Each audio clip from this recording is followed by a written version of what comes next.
जो कोई चीज मजाक से शुरू हुई वो कितना सीरियस हो गई, और इतना सीरियस हुई कि हमारी सरकार लोकतांत्रिक हो गई कि जो उनको धरने पे बैठने दिया। सरकार लोकतांत्रिक थी कि उन्हें धरने पर बैठने दिया। हमने वो भी समय देखा है कि जहां पर धरने पर नहीं बैठने दिया, वर्षों वर्ष लोग बैठे रहे धरने पर, उनकी सुनी नहीं गई। इसी दिल्ली को घेरा था किसानों ने, और सरकार को लगा कि चुनाव आ गया तो सरकार ने तीनों काले कानून वापस ले लिए। जब सरकार घबरा जाती है, डर जाती है, तो सरकार स्वीकार कर लेती है। इसीलिए वो नारा मुझे अक्सर याद आ जाता है कि झुकाने वाला चाहिए, सरकार भी झुकती है। लाया गया है कि prevention of unlawful means act, सरकार को कम से कम ये बताना चाहिए था कि 2024 में जब ये लेकर के आए थे तो आज 2026 में कैसे पेपर लीक हो गया। और केवल गिनती के 1-2 पेपर लीक नहीं हुए हैं, ये ऐसा आंदोलन रहा जिसमें माँ बाप और नई पीढ़ी के लोग सब जुड़ गए।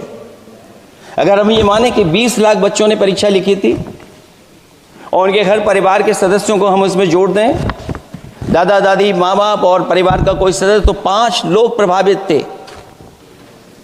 और 5 गुणा 20, 1 करोड़ लोग नाराज हुए सरकार से।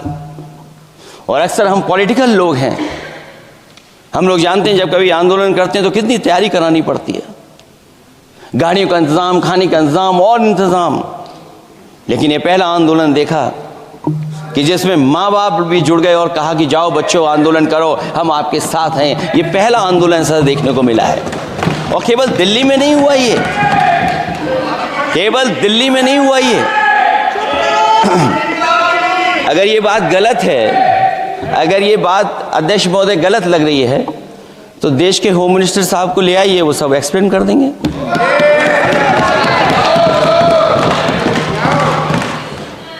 पहला आंदोलन जिसमें माँ बाप ने साथ दिया, क्योंकि परीक्षा से कितना दुखी हैं लोग। ये जो परीक्षाएं लीक हुई हैं,